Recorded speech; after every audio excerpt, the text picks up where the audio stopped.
we're going to focus on, we're going to use something we've already talked about before, but we're going to apply it in a different way. And so we're going to spend a couple of weeks actually looking at effort and attitude and beliefs, and shifting effort, attitude, and beliefs for our kids to see if we can make some shifts culturally. So I'm going to show you 2 videos, and I just want you to kind of jot as you watch. For the first one, how does this make you feel? And then for the second one, how does that one make you feel? But also, is there a difference between the first video, what's happening in the first video, and what's happening in the second video?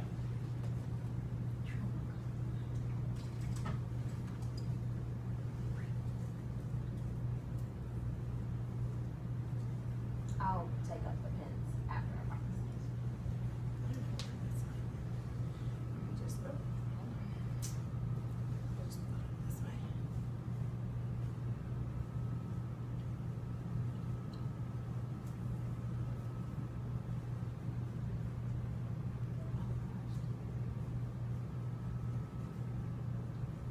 There's no sound either.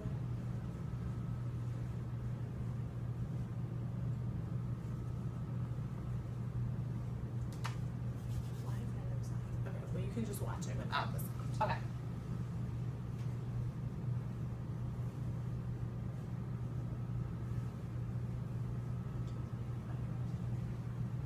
Oh. Oh.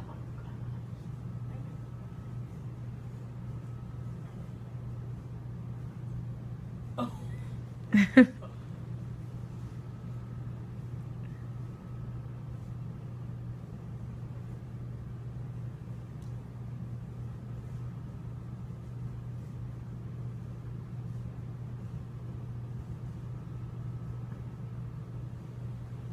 Okay, so I'm gonna give you about 30 seconds to write about how that one made you feel while I pull up the next video.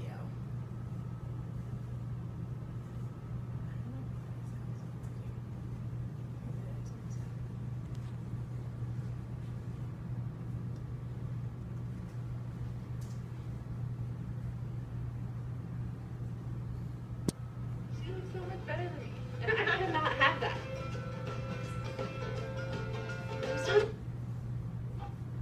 Take about 10 more seconds.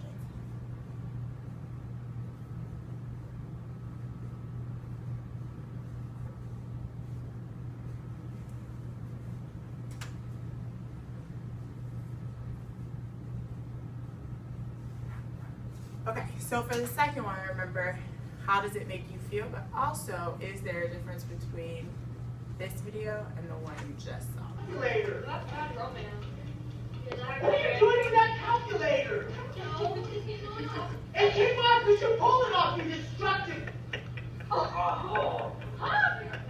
I just saw you sitting there pulling it off. What's wrong with you? Not word. Oh my God, you're scoring this because you thought it was gum? What's the matter with you? God, there's something wrong with you. I don't think you're destroying it. You better not. Oh my God, it's in Walmart. Okay, take 30 seconds.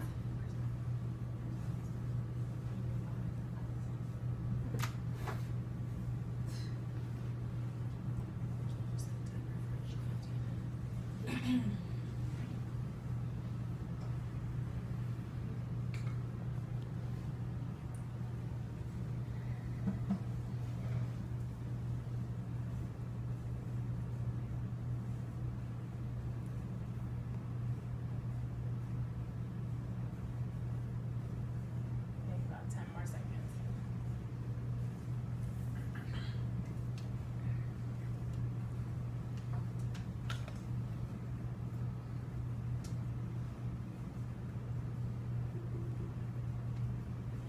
Okay, so does anybody want to share what they saw and whether or not there's a difference between those 2 videos? I don't think it's a difference. I think that the boss with the adult course, he needs to, regardless of what was said or what transpired, he needs to find a better way to communicate. The teacher, that was a child, and I think that he overreacted about the calculator. However, the students were egging him on. Like, she was like, you can just get this from Walmart. So when they know that he may be at that level, then maybe she needs to back off. But I think they both acted the same. They overreacted and they acted really inappropriate as leaders. I put for both of the videos. It felt hostile. Like, both environments felt really hostile. I felt sorry for the victims, the people that were being yelled at. I felt sorry for them, especially the first one, because he seems like that's his job and he's an employee. Even when he knocked over all the stuff, he cleaned it back up, which means that this job is something that he needs. So rather than just walking out like somebody, like I would just walk out. I'm not gonna take that from anybody. I thought the difference was that the first one, he was actually being yelled at by himself, but the second one, the teacher was yelling at a student in front of everybody, so everybody can see and observe the disrespect. And I feel like that's sometimes harsh because it magnifies the negative thing that's associated with the person that's being attacked. Okay, so do you think either person in the video is going to get the desired behavior from the student or from the employee? Absolutely not. Okay, so that's actually what I want us to talk about today. So we're going to focus on how we get desired behaviors from kids. And it's actually going to be a series of sessions that we do on this, and this will just be the first one. But thinking about what it takes for us to be able to get the desired behaviors from kids and actually see kids grow behaviorally as well as academically. And we're going to do that by focusing on growth mindset. So Daryl, will you please read the first objective? Sure. Describe how growth mindset impacts outcomes for students. Ashley, the second one. Understand the importance of the 4 key messages. And then the third one, please. Engage in role plays using decision-making skills to ensure students are provided an opportunity to grow. Okay, so Kiera, will you read this quote for us, please, about growth mindset? People believe their talents and abilities can be developed through passion, education, and persistence. For them, it's about a commitment to learning, taking informed risks, and learning from the results. Surrounding yourself with the people who will challenge you to grow. Looking frankly at your deficiencies and seeking to remedy them. Okay, so I want us to kind of keep that quote at the center of what we do today, just thinking about why growth mindset is so important for us and for our kids. And I want to connect it to the KFET just so that everything we do is grounded in becoming better teachers, and it should be aligned to what KIP expects from us as awesome teachers. So this aligns to the classroom culture piece of the KFET and its 2.1 expectations, and B, making sure that we insist that students take risks, make and learn from their mistakes, and admit confusion. And today we're really going to focus on kids being able to make and learn from their mistakes. On top of that, I know we've seen this before, but KIP is 51% character and 49% academics. So those character strengths are really at the center of what we do, and it involves us being able to mold our kids into good people. And then that MLK quote about intelligence and character being the goal of what we do. So we've done a lot with growth mindset academically, and I think as a team, we're really awesome at getting kids to take risks in the classroom, to know that it's okay to give a wrong answer, to struggle through to get the right answer. And so I want us to be able to take that and shift it to how we coach kids around culture and behavior. So Daryl, read that for me, please. Sure. Research makes clear the connection between effort and achievement. Believing you can often makes it so. Okay. Mindset, Ashley. The views held by a person about the nature of abilities and of their own abilities. So we want our kids to really believe that they're capable of changing their behaviors, of changing anything about them, just like their intelligence is malleable, and we want them to believe that their brain can grow. Like, as far as intelligence goes, we also want them to know that, like, I can change my behavior. It's not set in stone. Okay, so we're going to practice flipping a couple of phrases about growth mindset. Typically, we talk about growth mindset in the frame of academics, our kids being able to grow their intelligence, and so I want us to practice flipping it so that it applies to their mindset about culture and behavior. So, for the fixed mindset, how might I flip that so that it applies to culture and behavior?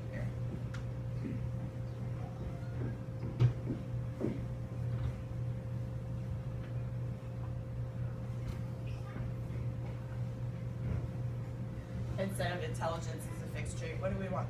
What might kids think? Character and integrity are valuable qualities. Good. So for a growth mindset, we would want kids to think that character, integrity is a malleable quality, potentially be developed. So maybe just because I get feedback that I don't have that much integrity when I copy someone's homework doesn't mean that I'll never have integrity. What about when I set goals? How might I flip that?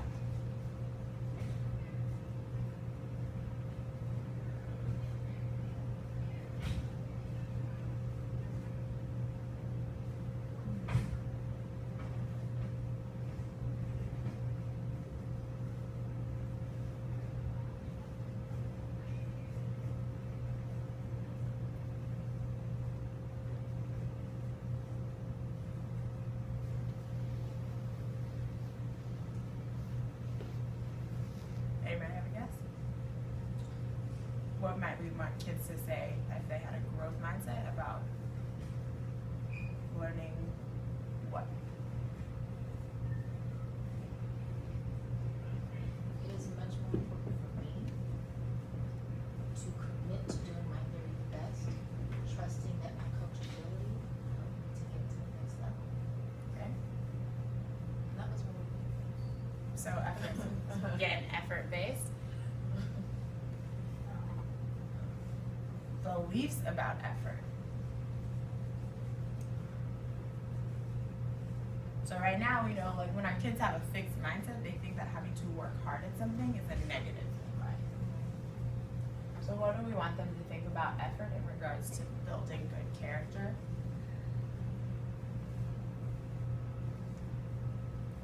Do we need to flip that one?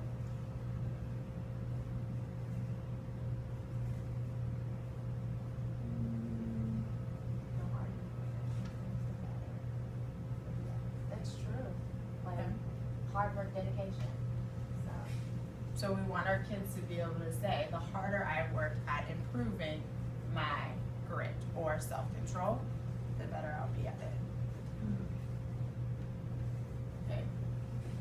What about when our kids, when they fail, when they make a mistake? We want them to be resilient, and when they get bad grades on tests and quizzes, we want them to be able to say, well, I didn't study hard enough, or maybe I didn't study the right things. What about for character? What might they say? Or what might we want them to say?